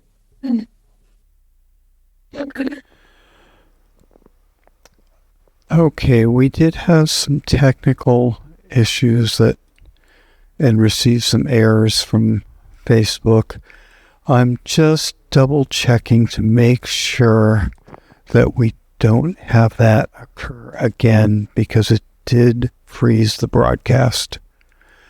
So if we do have it again, I'll have to end Facebook and then people will have to watch through Granicus or YouTube or PEG television or Zoom. Okay, it seems to be working now, so Chair, we can resume the broadcast. All right, we're ready.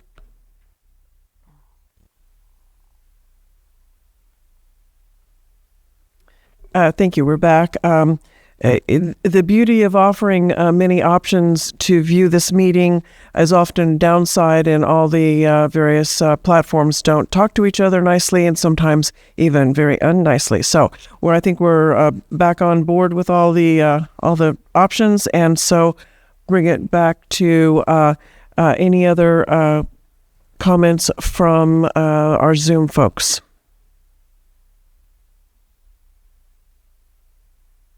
None. All right, so I will close public comment, bring it back to the commission for any other questions as we move forward. Commissioners, if I may. During the break, it was brought to my attention for Article 27, page 74 of 127 within the Lake County zoning ordinance reads prohibited activities, electrical generators. The indoor or mixed light cultivation of cannabis shall not rely on a personal gasoline, diesel, propane, or similar fuels powered generator as a primary source of power and shall only allow properly permitted, when applicable, generators for temporary use in the event of a power outage or emergency that is beyond the permittee's control. What is interesting about this is the first line that reads the indoor or mixed light cultivation of cannabis. This project is neither. Thank you. Have any other questions? I just wanted to respond to the extensive public comment provided by Margot. I love it when the public participates. I do feel that all of her concerns have been addressed today. Thank you. I have a question in regard to having not been able to go out and do a site visit for this location and trying to look at this on GIS and get acquainted with the actual location of the project. I have a question. I think staff is aware of Jerusalem grade and a situation with a particular bridge on Jerusalem grade. And so my question is just, is this project accessed before that bridge or after that bridge? I don't know. The project is accessed after the bridge. Thank you.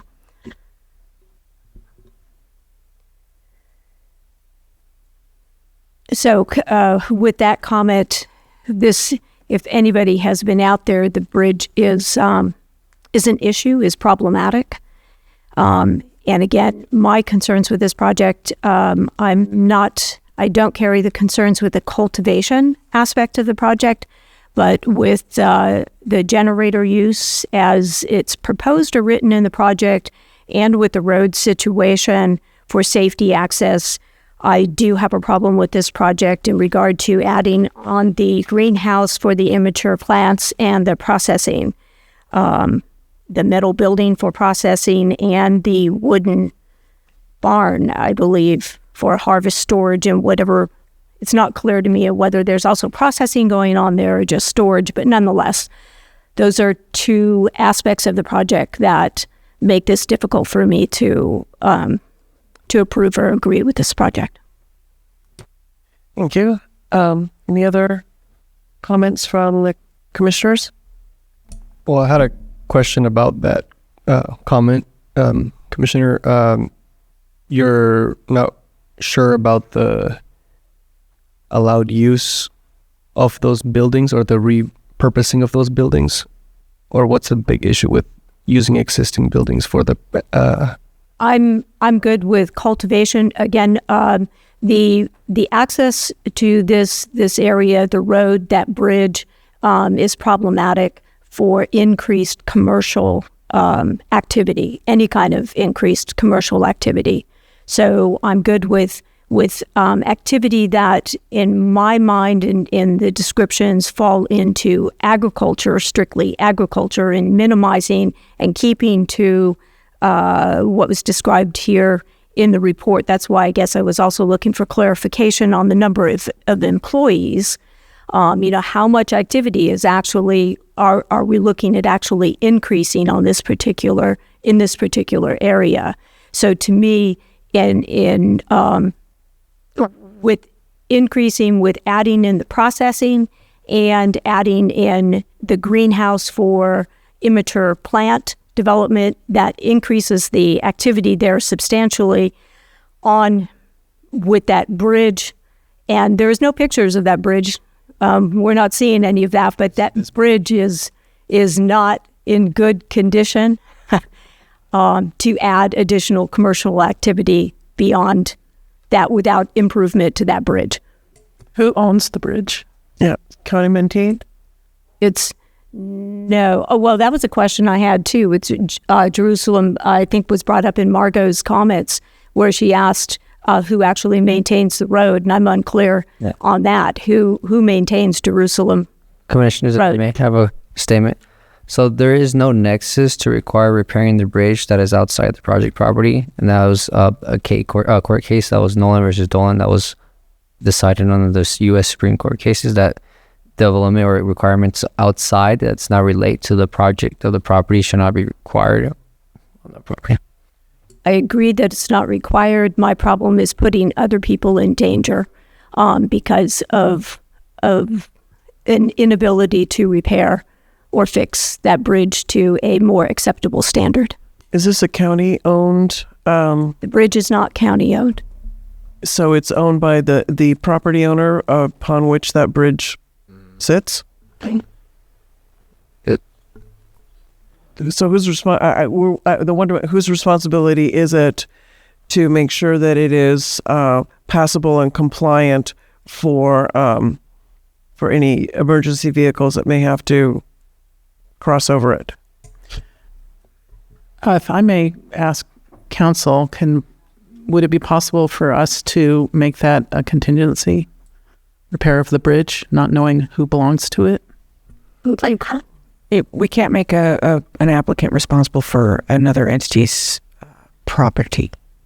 The most you would do is take into consideration whether or not you can make the finding of access to this site.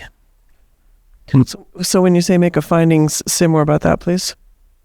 Say more about that. So for each use approval, there are a set of findings that need to be made by your commission.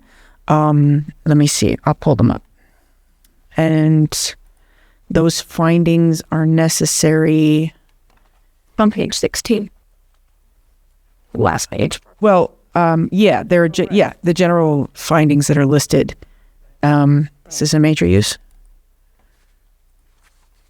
Well, they're pretty much the same regardless. That the establishment, maintenance, or operation of the use applied for will not, under the circumstances of this particular case, be detrimental to, and there's a list of things. That the site for the project is adequate size, shape, location, physical characteristics to accommodate the type of use.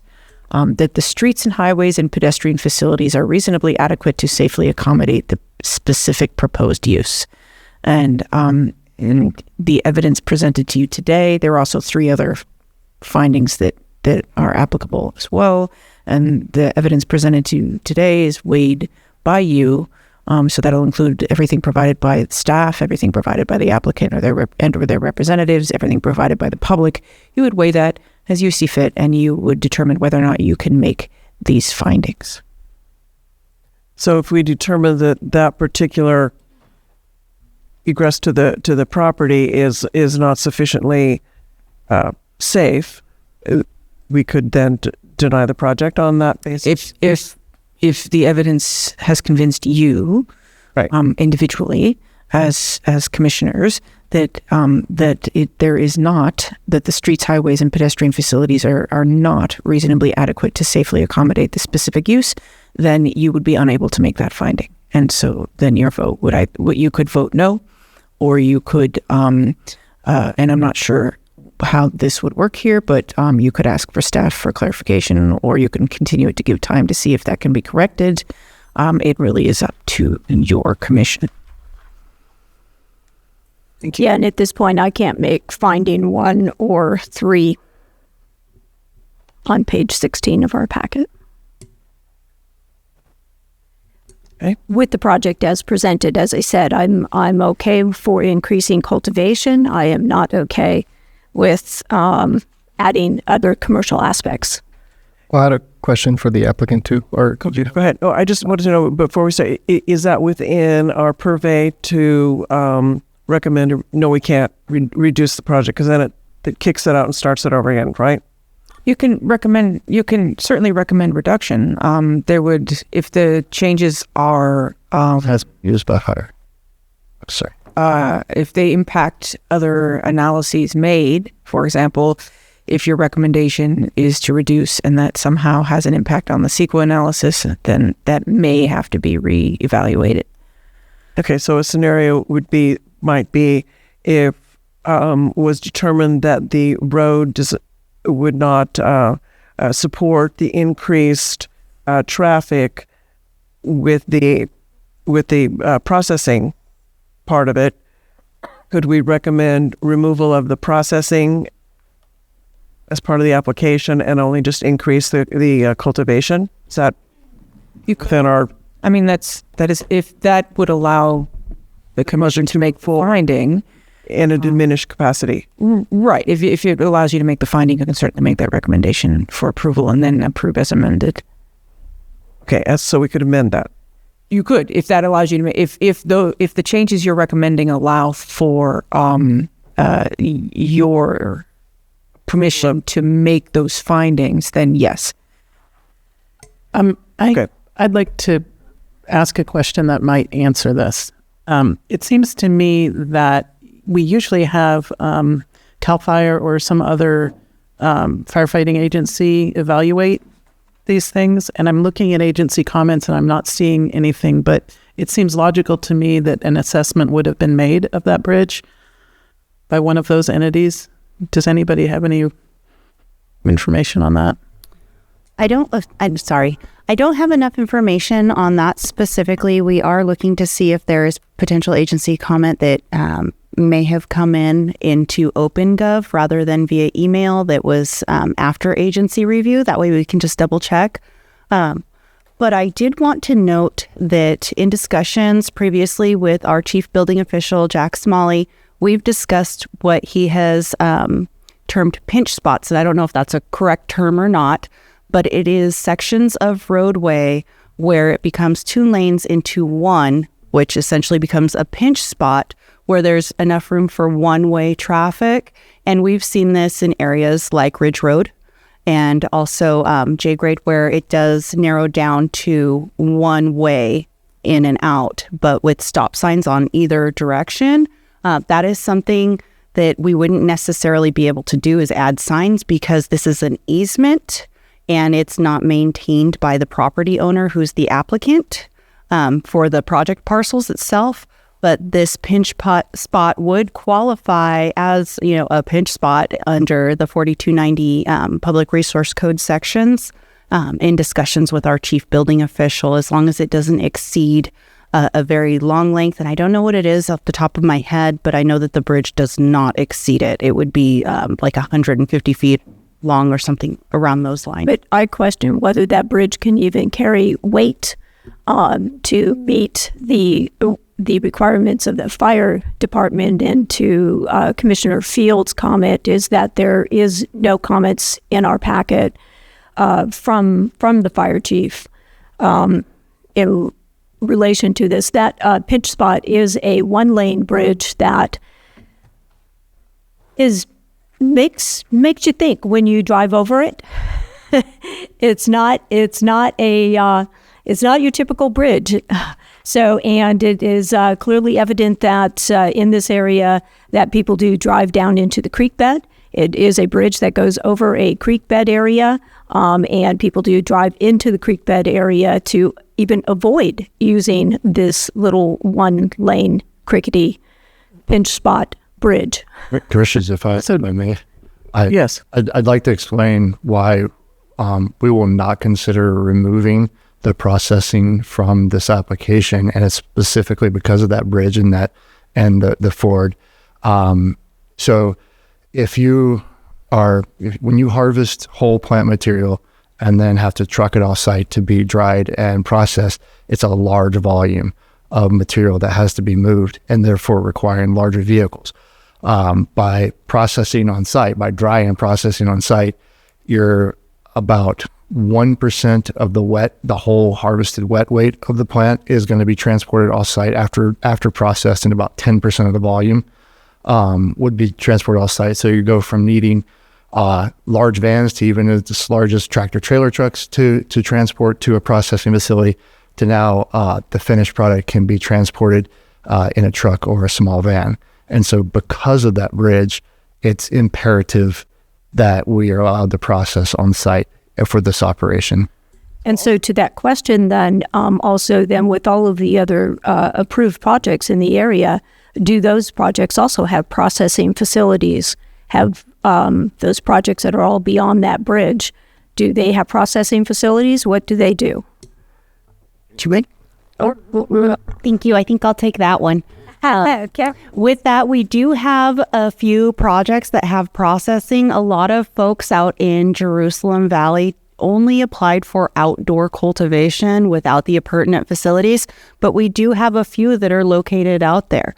Additionally, we did find comment from Fire Chief Mike Wink. And this is within OpenGov record PL-25-243 within agency comments, fire district review completed November 25th at 8:04 p.m. Comments from the South Lake Fire County Fire Protection District. Applicant shall use Knoxbox keyed access devices with the fire district. Applicant shall pay mitigation fees for all structures. The definition of a structure is found within later definitions. I'll just move forward. Comments from CAL FIRE. Observation. The applicant addressed the minimum fire safe regulations in the property management plan and in the attached site plans. Thank you to the applicant for calling those items out very clearly. For sure, a good example for others to use and build on. That satisfies my concerns, and I'm ready to make a motion. Okay, just make sure that there are no other comments, questions. Well, for staff, that's my only comment is why wasn't that included in our packet? Why are we not getting this information? When it was outside the day and I inadvertently missed it, adding it to the agency comments, they replied after the 30-day agency we give them, but I should have included it either way. I'm sorry for that. Just to the comment of traffic on page 5 of the staff report, it does say weekly truck deliveries for various project-related materials. So the concern about the traffic over this particular bridge, I think, probably is a questionable thing. Just one more question before I turn it back to Commissioner Fields. Could a recommendation be that we have the bridge and the quality of that bridge looked at because of the concern of the traffic and the viability of that particular bridge? Is that something that we can recommend, just as a wonderment of options? I found the bridge is on a private deed easement, so it runs through someone's property, and it's recorded deeded easement for other properties to go through it, so it would be under that property owner, so that there is no connection or nexus for the applicant to require or be required to do analysis of that bridge if it's on someone else's property who owns that property, but there's an easement that goes through it, a deeded easement. So should that bridge fall into disrepair, the project that's on the other side would then not have access. Would that be correct? We would defer to council for that.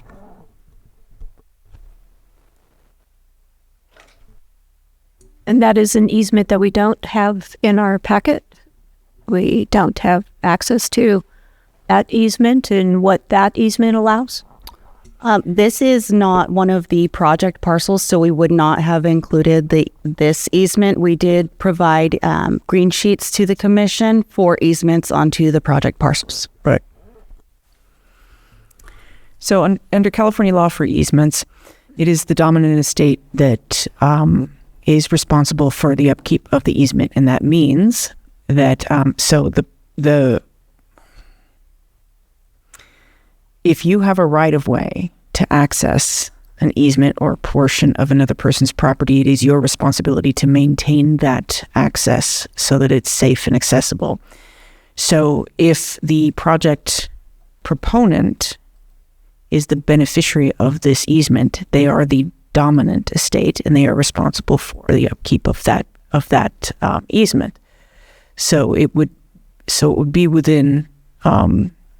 But we'd have to see the easement. But yes, it would be within their responsibility and potentially the county's ability to require them to maintain that road to a specific standard for the use that they're proposing it be applied to, assuming that use is allowed under the easement. If there are multiple owners, they all have largely equal share, unless the easement says something different. So, generally speaking, it would be the individual who has that easement access that would be responsible for the upkeep.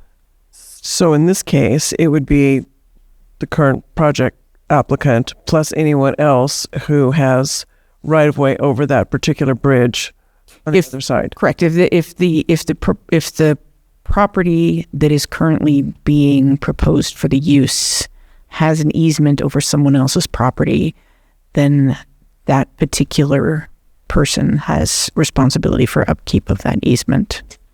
So I'm perceiving that as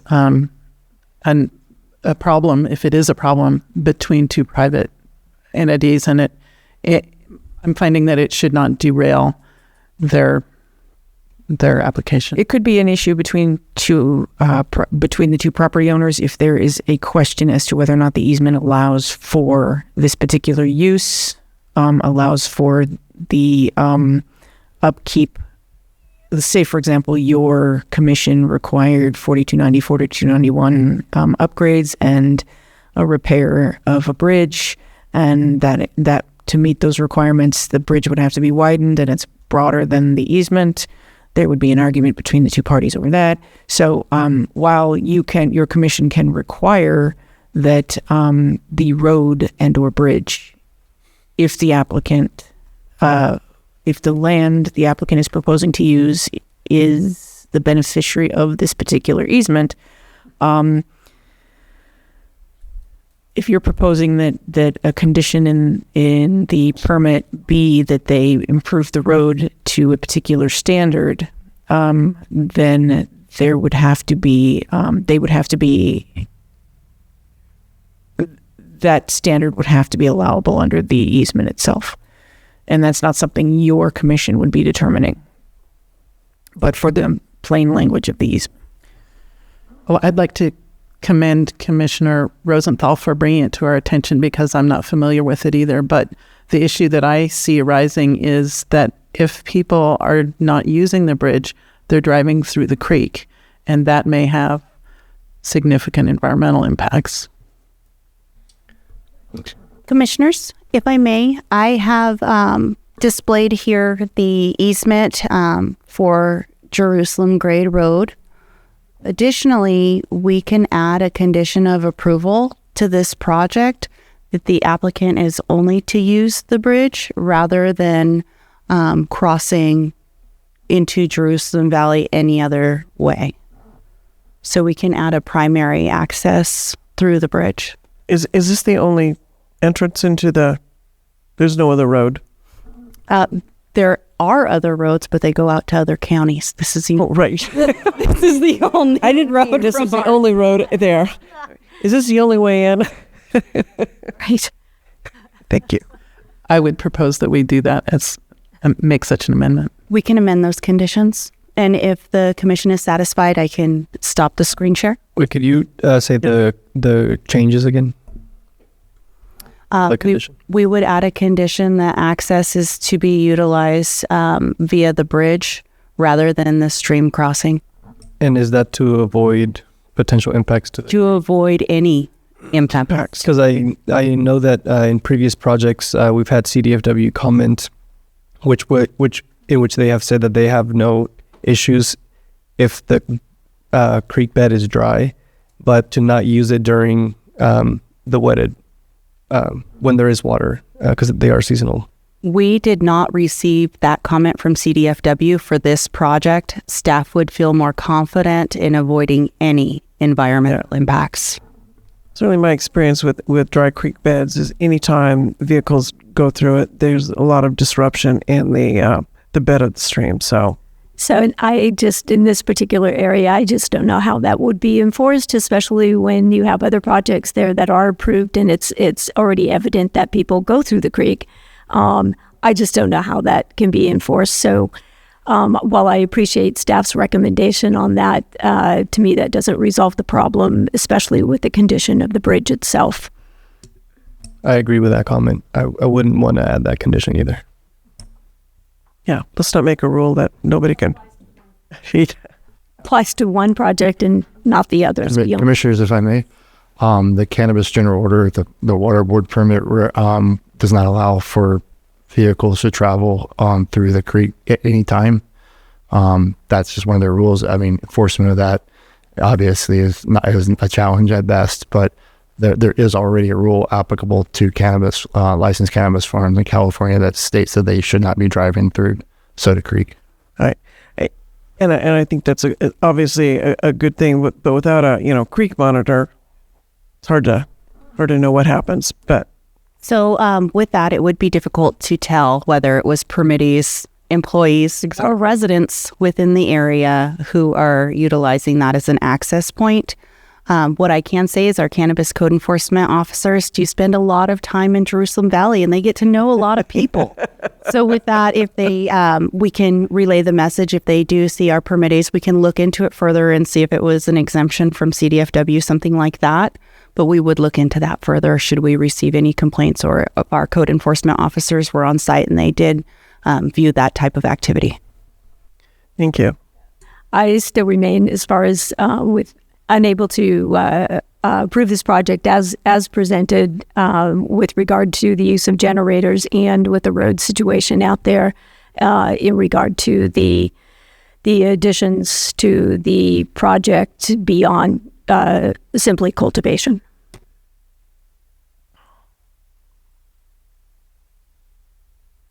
Okay. I'm prepared for that motion. If there's no further discussion. Yeah. All right. Go ahead. I move that the Planning Commission find the potential impacts associated with the major use permit amendment applied for by Eastside Farms, Inc. / Ross Cunningham can be mitigated to less than significant through the implementation of the mitigated negative declaration for the property located at 23071, 23179, 23131, 23083, 23143, and 23119 Jerusalem Grade, Middletown, will not have a significant effect on the environment, and that the Planning Commission adopt initial study PL 25243 with the findings listed in the staff report dated July 9th, 2026. I second. Okay, it was moved and seconded to approve this project. All in favor? Aye. Any opposed? No. Motion passes.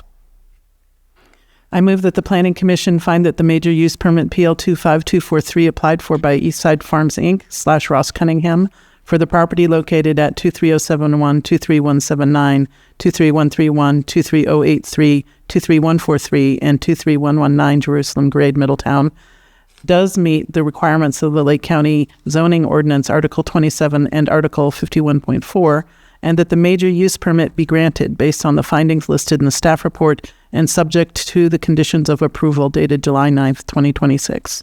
I second. Moved and seconded to approve the major use permit. All in favor? Aye. Aye. No. Motion passes. So the applicant or any other interested person is reminded that the zoning ordinance provides for a calendar day appeal period. If there's any disagreement with the Planning Commission, an appeal to the Board of Supervisors may be filed. The appropriate forms and an applicable fee must be submitted prior to 5 p.m. on or before the 7th day following the Planning Commission's decision on this matter. So, thank you very much. Yeah. So that is the last of our proposed projects for today. So we're looking for any department updates. Thank you. I wanted to just give this commission sort of an overview of August meetings. Our Lake County 2050 general plan update is almost ready for final draft to be released to the public. That will take place next week. We're finishing up a document that was requested by the General Plan Advisory Committee of a little bit of detail on all comments that were submitted during the last public input review period, for just a basis of our reasoning if we integrated them into the document or if we did not, why we did not. So that document will be available at the same time. A request from the public also was that, and General Plan Advisory Committee, was for identification of responsibility for all of the policies and actions. That one is not going to be available until probably August when it comes to you. And I'll tell you why. I am in the process of doing that, of working on it. But the first step is to pull every single policy and action out of every single element and then put it into an Excel spreadsheet so I can start working on it. And just, let's see, I've done Lower Lakes, 55 pages. Health and safety element, 30 pages. And ag element, that's only like 12 pages. So I'm in the process right now of creating these documents, and then I'll be reviewing it, but it's going to take some time. So working on it, and it will accompany the documents when you see them when you review them in August. It's going to be, the documents will be available publicly next week. Please let us know if you'd like a paper copy. It's like 1,000 pages, so it's a lot to do online. We're happy to make you a full copy if you like. Just let Sarah know. Also, then our first... Could I just have a question? Sure. Is the GPAC gonna, will they be meeting in August? Not necessarily. If they request it, then we'll take a look at the schedule about that then. But it wasn't a for sure thing. So, yeah. But thank you for reminding me. We'll send an email out to all of like the GPACs, the LAPACs, the public. We'll send an e-blast out just letting everybody know that the documents will be available next week. So then your first meeting in August on the 13th is only Lake County 2050. It's going to be workshop format. We're going to go over all of the elements except for the EIR. The second meeting will then be going over the EIR, and that's when you'll be working on your recommendations to the board at that time. So August is all about Lake County General Plan. And for the 8 area plans, they will be then noticed and passed out, available to the various Elemental P, whoever those guys are called. Oh, sure. Yeah, we'll send an email blast to all the lay packers. The area plans are integrated into the general plan. They're elements of the general plan. So, yeah, it will all be available to the public next week. Thank you. Is there next week so that you can start working on them? Is there a website where they can be found? Yes, there is. LakeCounty2050.org. That's LakeCounty2050.org. One more time, LakeCounty2050.org. Thank you very much. And that's my update for today. Thank you very much. They say in radio, you're supposed to say it three times, then you remember. So. Thank you. And so that concludes our meeting. Thank you very much for joining us for the July 9, 2026 Planning Commission meeting. Thank you. Adjourned.